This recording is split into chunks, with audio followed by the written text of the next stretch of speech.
All righty. I'm a grateful recovered addict. My name is Raymond. Thank you, Danny, for chairing the meeting. Welcome to all the newcomers. I heard some really great speakers before me. Thank you so much. Um, Kate, thank you for the invitation. So, if the Wi-Fi goes crazy, committee, get ready. I'm at a resort in Mexico, so hopefully it'll go well. All right. I just want to say I was talking to my friend earlier. I got clean. I'm in Brooklyn, New York. I'm from Brooklyn, New York. I live in Brooklyn, New York. I got clean. My last relapse was February 27th, 1990. I was 17 years old. I came back to Narcotics Anonymous. February 28th was my clean date, 1991. I've been clean ever since. And I always talk about spirituality, the literature, higher power. I've been married, very successful in recovery. I want to talk a little bit about my active addiction. I couldn't stop using drugs, right? I came to Narcotics Anonymous because drugs was ravaging my life. I wanted to stop using. I couldn't stop using. I would go to Rikers, I went to adolescent jail, Rikers Island in New York. I would swear up and down, I'm not going to use no more, and then the disease will put me in a headlock. I'm just going to drink. I didn't know alcohol was a drug. I never heard that alcohol was a drug. I'm Puerto Rican. We have our own eggnog. You know what I mean? It's called coquito. And so I didn't know alcohol was like a beverage. And so I never put two and two together. I never realized that every time I drink, I end up using this and that. And, I end up in Rikers Island. You know what I mean? I end up in Rikers Island. And so I couldn't see it. I don't know if, anybody can, I could not see that so many times I would just substitute one drug for another, thinking that I'm going to be okay. It'll be different this time. I'm not going to use this. And I ended up every time, man, it would get worse and worse and worse.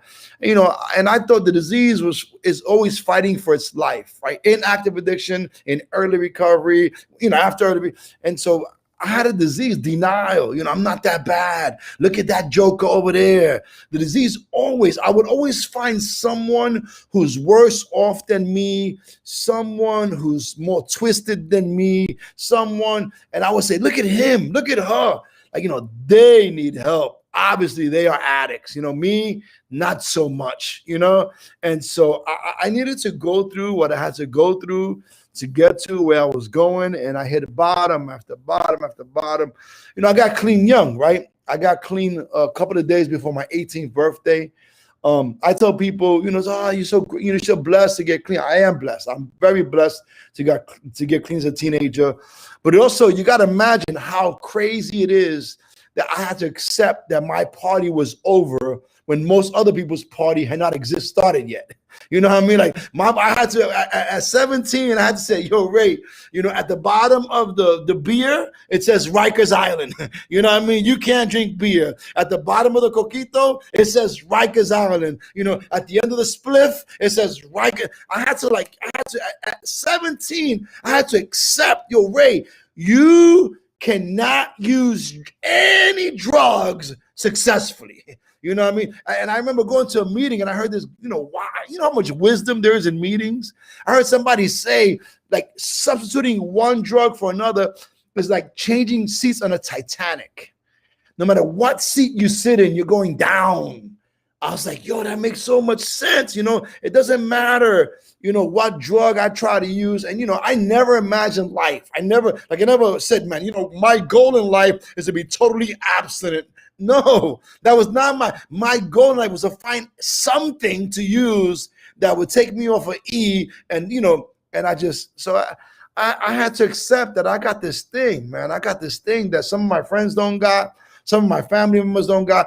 I couldn't take it. I remember using with my friends and some of them would stop in the middle of using and they would say, I gotta go to school tomorrow. And they would I was like, what are you talking about? What do you mean? And they would clip the thing and put it in their cigarette box and save it for tomorrow. I was like, I want to do that. I want to be like that. I want to clip it and I want to save it for, and I'm not, once the cucumber turns into a pickle, you can never be a cucumber again. You know what I mean? And I had turned into a pickle and I was done. And so I had this disease. I didn't know about disease. I thought I didn't I knew that I was I don't like to, I knew that I was a crackhead. Like, I know that I was a dirty, filthy crackhead. I didn't know that I was an addict with a disease of addiction. And so I came back from my relapse, right? Once you hear this message, for me, when I heard this message, it ruined my high, right? I couldn't get, I'm out there using in the middle of a relapse, and I'm not, I forget the police. I see key tags. Everybody's wearing key tags. Oh, he got an orange key tag. That's a green key. I'm hiding from people with key tags. You know, I'm running into hallways. I'm running into stores. I definitely could not. Once I came to NA, I was done. You know, everybody's wearing key tags when you're high. So it didn't work very good for me. You know what I mean? So I'm grateful. I don't take it for granted, you know, that I made it back to now. I have a lot of friends who never made it back. I got a son, my baby boy. He wanted to use one more time before his 20th birthday, and he died of a drug overdose. You know what I mean? Not everybody makes it back, you know? So I understand, you know, the grace and the mercy and how incredible, you know, gift it was to come back from a relapse. And I came back February 28th, 1991 from a relapse, and the disease was telling me they're going to look at you differently. They're going to talk about you. They're going to, you know, all this stuff, right? My sponsor back then, he says, you know, your ego is so big. Your ego is so big. He says, you think that when a football team goes in a huddle that they're talking about you. You know what I mean? That's how crazy your ego is. I was like, nobody cares about it. Everybody got their own problem. Nobody's focusing on you, you know? And so I was like, oh, they're going to look at me different. Papi, nobody's, you know, and, you know, so I was offended and grateful at the same time. Nobody's thinking about me. What do you mean? No, everybody's thinking about me, aren't they? And so I came back from my relapse and I raised my hand. I said, hi, I got one day back. And the room went up in a roar. They started banging on the table. Yeah, yeah. And, you know, it was like I won an Oscar award or something. It was incredible, the reception that NA gave me, the, you know, the love that I received. And I wanted to start there and never forget that, you know, I've been clean a long time. I've had problems with sex and food and gambling and relationships and, you know, and shopping and working and, you know, I've become, I found that I have many, many, many symptoms of this disease, right? And I don't ever want to forget. And if you're new, if you're old, I don't, you know, this is for me. If eat the chicken, spit out the bones, right? If it don't apply, let it fly. Old school slogan, you know. There's no problem like a drug problem. You know what I mean? There's absolutely no problem like a drug problem. Yeah, I got food issues. Yep. Not like, yeah, I got, you know, I love girls that can't love me back. Yeah, yeah. You know, oh, I can't stop gambling. I want to hit the scratch off card. Yeah, I'm going to hit the, there's no problem, Raymond, like a drug problem. All right. And I needed to remind myself, because my disease says, well, if it's going to be like this, I might as well use. No. You know what I mean? There's no problem like a drug problem. If you use, all bets is off. And so I needed to learn that over and over and over. When you hit many bottoms in recovery, that's a very important lesson to remember. You know, because the disease again. So I got clean. I didn't understand how important the steps were. You know, I was 18 years old. I was crazy. I had mental issues. I had emotional issues. I had spiritual issues. I had my issues had issues. I just, you know, I was messed up, you know what I mean? And I was looking at, I didn't like the white people. I didn't like the black people. I'm Puerto Rican. I didn't like the Puerto Rican people. Like I was totally, you know, out of my mind. And so it was just crazy. And so, but I kept coming. I guess my claim to fame would be, I kept coming back. I kept coming back. I had a physical altercation at the meeting. I kept coming back. You know, I threw I kept coming back. I embarrassed myself. I kept coming back. I hated the chairperson. I kept coming back. You know what? No matter what, I just kept coming. My sponsor told me, he says, Raymond, men do what they have to do. Little boys do what they want to do. So do what you have to do. Nobody cares how you feel. Nobody cares what you, everybody cares what you do. You know what I mean? Oh, you feeling so crazy? It's okay to feel crazy. We all feel crazy. Make the meeting. Oh, you feel like nobody loves you, nobody likes you? It's okay. Make the meeting. You feel like the speakers just speaking all their friends? It's okay. I had to learn. I had to learn how to do what I don't want to do. They called it opposite action, which was two big words for me. I went from 7th grade to jail. I never went to high school. Opposite action. Do the opposite of what you want to do, and you probably end up in a good place, right? Do the opposite. Don't do what you want to do. Do the opposite. And I began to do that. I don't want to make the meeting. I make the meeting. I don't want to share. I share. I don't want a commitment. I take a commitment. On and on and on. So little by little, after that relapse, February 28th, 1990, I got clean, came back. I started, pain is a motivator. Right? Pain, I think suffering is a people don't talk about it, but it's a very important ingredient to recovery. I think that we got to hit bottoms to become willing. The literature says when we are beaten, we become willing. And I think hitting bottoms is very important. And I've hit many bottoms clean. So, I want to say that for the first, we didn't have some books, and now it's pretty clear that I have reservations rob us of the benefits recovery has to offer. I didn't want to work certain steps. I wasn't going to work certain steps. If you believed in God, stay the hell away from me. God can go to hell. If you believe in God, you can go to hell too. I don't want to join the God Squad. I do not want to have coffee with any God Squad members. I don't want any God Squad members. I had issues, spiritual issues. And so, but I made meetings, man. I made meetings. I got involved in service. They told me, get in the middle of the program. And what that means is get involved in service, because if you're in the middle of the program, it's hard to fall off the edges. And service puts you in the middle. So I got a coffee commitment. I did some service. I got myself a sponsor. That's a long story. I thought I was racist. I was homophobic. I was violently anti-religious. I said, who's going to sponsor me? You know what I mean? And so I'm in the back of a meeting one day, and I'm selling wolf tickets. That means that I'm having a mental breakdown episode, and I'm telling everybody in the meeting, I'm going to kill you all. Yeah, I'm Ray G from the group home. I'd rather be carried by 6 than judged by 12. Snitches get stitched. I'm talking crazy stuff in the meeting. I'm having a mental episode. If you know what an episode is, I'm having one in the meeting. And I just, you white mother hubbers. I was in a white area, and this. So I'm finished sharing. And this old man, he's like 100 years old. He comes to the back of the meeting and he says, listen here, you little Mexican. And it's like, whoa. I said, I'm Puerto Rican, old man. He had white hair, blue eyes. I said, check it out, old man. I'm Puerto Rican. I'm not Mexican. He says, yeah, listen here, you little Mexican. I was like, I would smack this old man.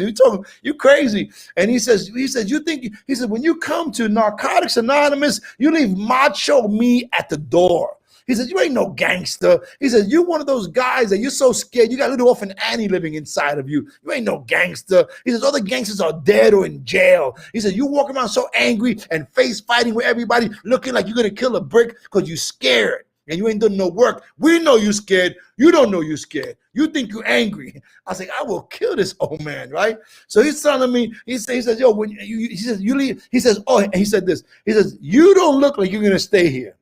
He says, you don't look like you're going to stay here, right? You'll be here today, gone tomorrow. It looks like you're one of those cats that are not going to stay here.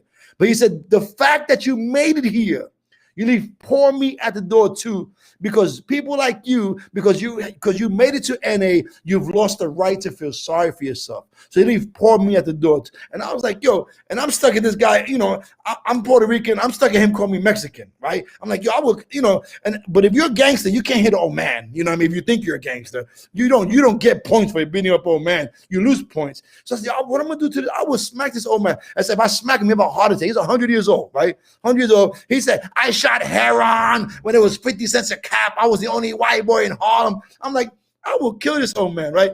And so I didn't know what to do. I didn't know I'm gonna get a cup of water spill over his head. Like, I don't know what's my biggest gangster move here, right? I only got 35 minutes. So let me tell you how that ended. That night, that conversation ended with him becoming my sponsor. That's how that ended. I didn't smack him. I didn't kill him. I didn't throw water over his head. That old white guy, blonde hair, blue eyes became my, and I want to say that I'm no longer like that, but that was a big deal. I think the thing is unity. I was very ununified.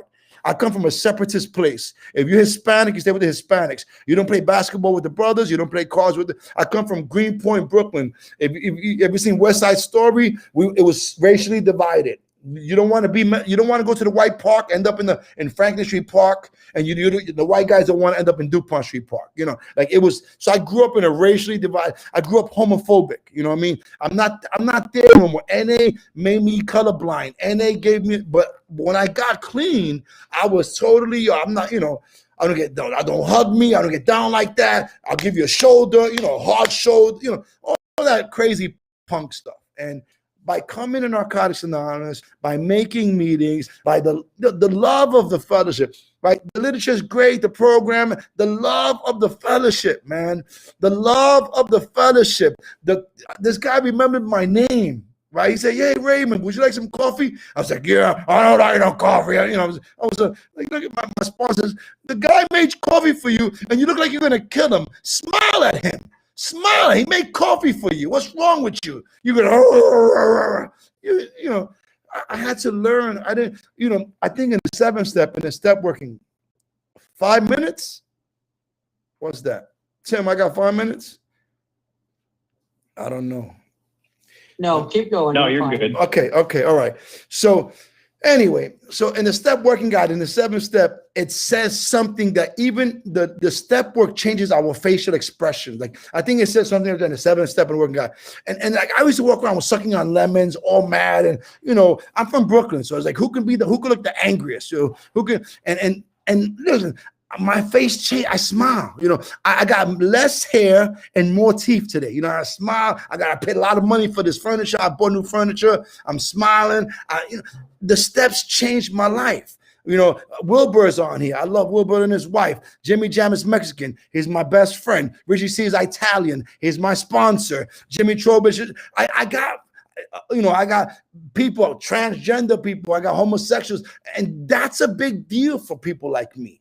That's a big deal when you don't come from that and you're so afraid people are going to think about you and don't hug me and I can't use chapstick because I don't want nobody to think I'm weird. No, NA changed my life. Unity, right? The love of the fellowship.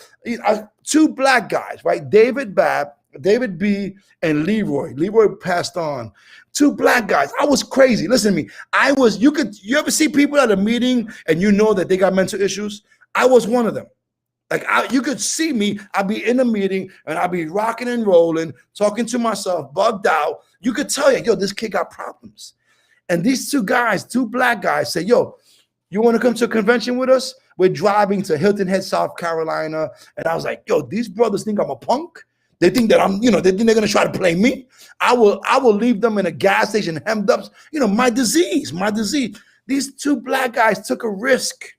And they took a crazy. I think I saw Vincey here. I saw some. I was bugged out when I was 18. I was lunatic. I was crazy, man. I was crazy. My home group, they had to call the police on me in my home group. I got into a physical altercation and keep it green.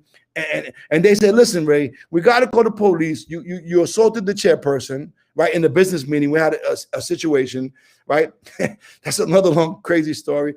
But they said, we got to call the police. They said, when you get out of jail, keep coming back. You know what I mean? But I was messed up. I was 18. I was messed up. So these 2 black guys invited me to go to a convention. And now, if you know the story, now I'm 30 years later. I'm in Mexico right now. I'm in Mexico. I went to a meeting the other day. I've spoken in London and Sweden and Ireland and Africa. And I've been these 2 black guys, right, open the door to conventions that have I've been all over the world because of conventions, right? It was a homosexual guy from St. Mark's on 8th Street in Manhattan. This guy would put me under spiritual arrest. He would talk to me about higher power and spirituality. I didn't like that conversation, but it was a homosexual guy who taught me about the unconditional love of God. And that I was missing. He'd say, listen, Raymond, God is a loving, caring God. He don't got a hammer in his hand. I thought God had a hammer in his hand. I thought I was going to hell by the time I was 9 years old. I was a bad boy. God knows my secrets. I'm in trouble. I'm going to hell. This homosexual guy in NA said, no, God loves you. In fact, if God didn't love you, Raymond, he would have never brought you to NA. I was like, oh, that's pretty deep. He says, listen, it's possible that one of God's greatest acts of love for you, Raymond, he brought you to this incredible fellowship where we can love you. And I was like, wow, that's so this homosexual guy that I would never want to be seen with if I was on the block before NA introduced me to a higher power, which is, and I can go on. I got a white Irish, sponsor. Now I got an Italian sponsor. NA changed my life. NA, I used to have hatred and resentments for these kind. No, I went from hateful to grateful. You know what I mean? I'm it's crazy. I used to judge people, right? Oh, look at this guy, look at his shirt, or look at his sneakers, or look at that moron, or look at that. I always used to have to find something to put people down because I felt bad about myself. I didn't know until I did step work that I'm always trying to put somebody down so that I can feel better about it. I don't got to put people down no more. Today, I try to build people up. Today, I try to add value. I can't go through what all the steps did for me, but I don't curse no more. I used to smoke 2 packs of cigarettes a day, right? I used to be a nervous cat, smoking mass cigarettes. In Brooklyn, New York, it was so cute. It don't make no sense, but addicts thought it made sense back then. In Brooklyn, New York, we would have half the meeting was smoking and half the meeting was non-smoking, which meant everybody was smoking, all right? Now, like, yo, what were they thinking? Like, half the meeting is non-smoking. Everybody's smoking if half the meeting is smoking, right? And so it used to be half the room was not. I used to be on, so you can sit on the smoking section. I was nervous. I was always smoking, always had cigarettes. NA gave me the spirituality, the recovery, whatever, to stop smoking, right? That's a big deal for somebody like me, especially, I don't know, like $2 cigarettes. Now it's $15. So I'm smoking, right? I stopped using profanity. I used to, I'm from the streets of Brooklyn, Rikers Island, C-74. I stopped because I chose to. Nobody said I had to. And then there's nothing in NA that says you have to stop using. I just, I was around some people and they said, hey, why don't you sound like you're in recovery? They said, speak NA language. I said, I speak NA language. They said, do you see any profanity in the literature? I said, oh, you guys are just trying to play me now. You know what I mean? But I was provoked. I hung around people in NA who provoked me. They said, listen, what about the second step? What do you mean, what about the second step? I said, well, you got a different brand of insanity now. Yeah, you're not smoking crack, but you're smoking resentments. You're not drinking alcohol, but you're drinking lust. You're not shooting heroin, but you're shooting control and insecurity. Like they said, yo, you can be clean and crazy, or you can be clean and serene. They said, what do you want to do? It took me 4.5 years of being crazy. I'm talking about going back to jail clean, selling drugs clean, shooting people clean, stabbing people. I got cut in my, I got cut in my face. You can't see it because of the beard. Clean, I went back to jail clean. They said, listen, Raymond, being abstinent is not our goal. They said mere abstinence is not our goal in narcotics. Recovery is our goal. And recovery is an active change of old ideas and old behaviors via the 12 steps of narcotics. And I was like, yeah, but I don't want to work the 3rd step. I definitely don't want to do a 4th step. I'm not doing no 8th step. You know what I mean? Forget the 5th step. Now, I told myself, they said, yo, Ray, you can't, if you do things your way, you're going to keep getting what you always got. You got to understand that your best thinking got you in the worst trouble, Raymond. And I was like, yeah, nah, I'm not feeling that. They said, well, and then I had to go to some more pain clean, right? I had to go to some more pain. Unfortunately for me, I became suicidal with 4.5 years clean, right? The drugs made my life unmanageable. All of us, right? I guess, the drugs made our lives unmanageable. Being clean, not working the program, the defects made my life unbearable, right? I didn't want to live no more. I couldn't believe that you could be clean, make meetings, talk great crap at a meeting, and live so dirty. I couldn't, that was my story.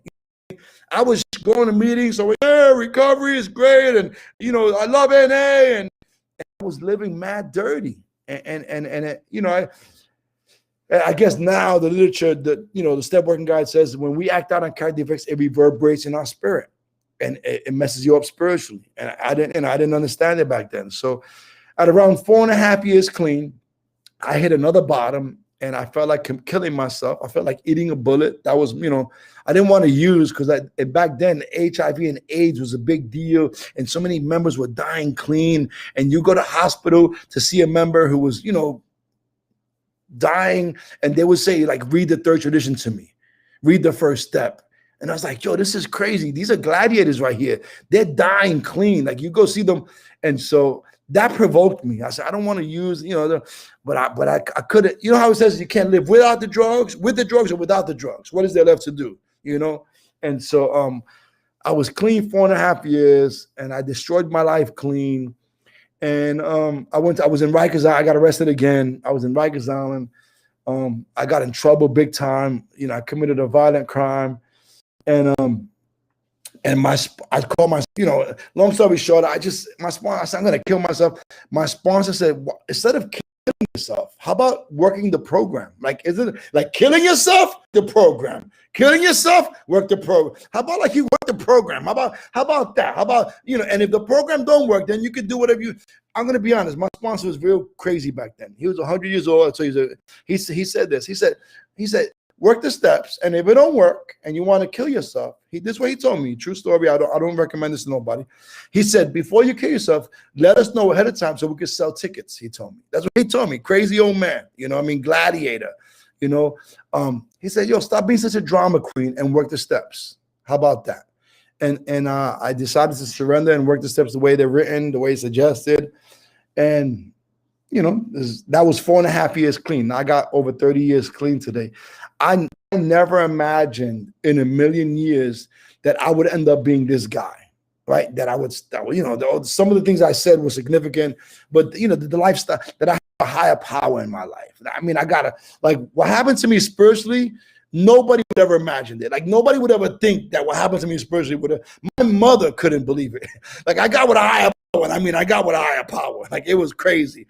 And my mother, like, no, not me, hijo. My mother couldn't believe that I was like really serious about a higher power and that I was praying and all this crazy spiritual stuff.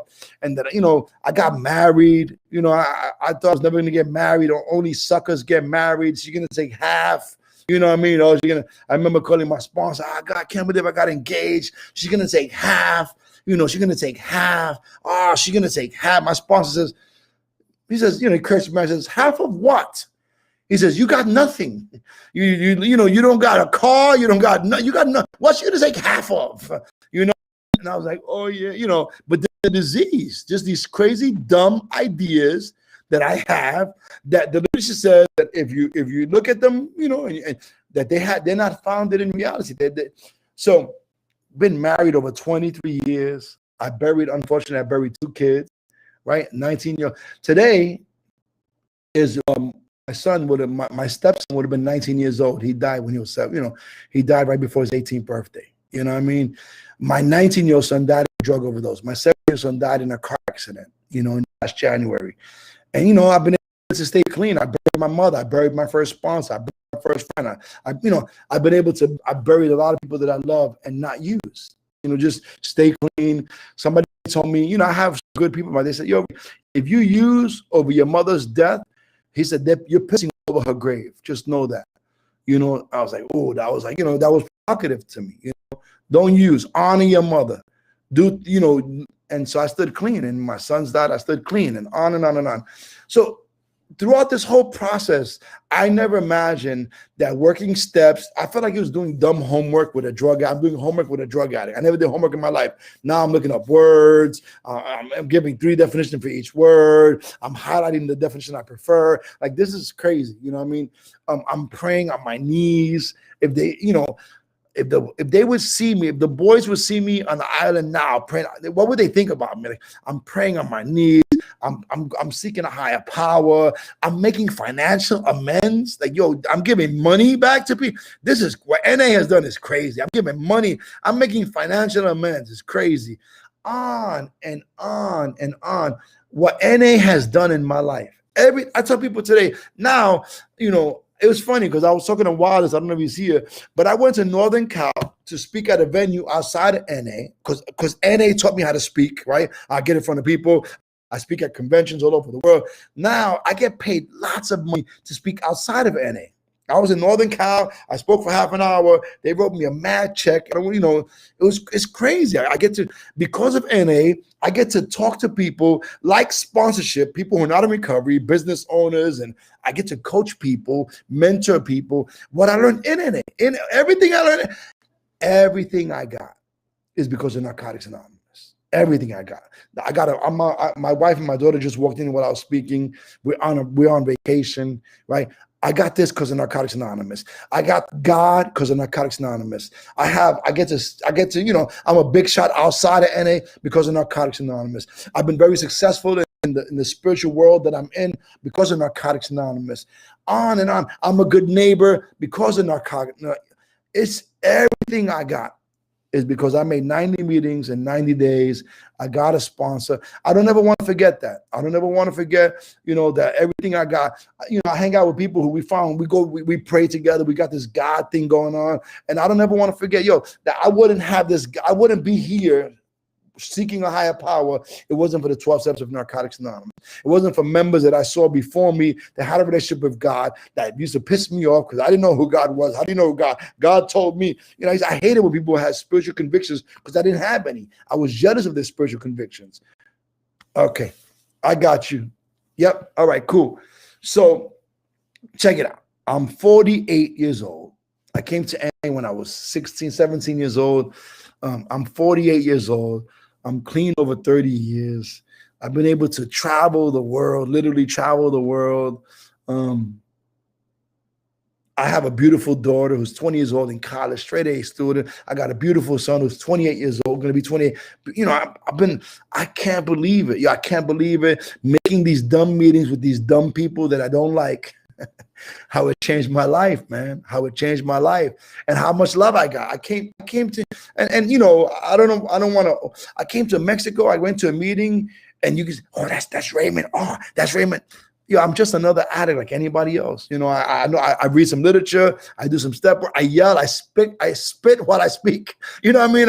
I'm just another guy. You know, I'm you know, I might be a little bit more pretty than a lot of other Puerto Ricans, but, you know, other than that, you know, I'm a regular guy, man. Grateful for NA, grateful for sponsorship, grateful for the coffee guys, grateful for people like Kate and Danny who do service. And, they told me grateful addicts don't use. They said, Raymond, no matter what you're going through, and I'll say this and I'll shut up, everything is better clean. Like I said, there's no problem like a drug problem. Everything is better clean.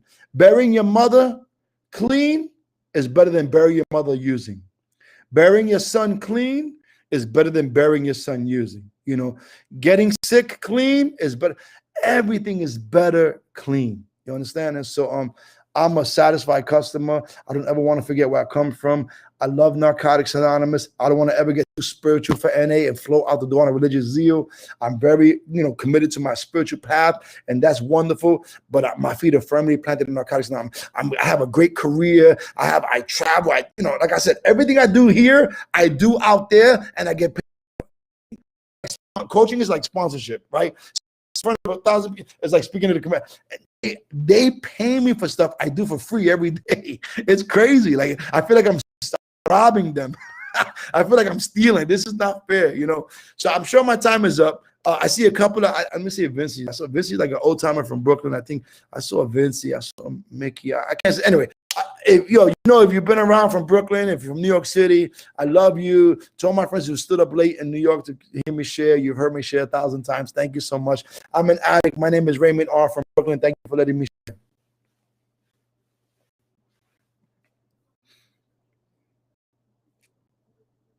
Let's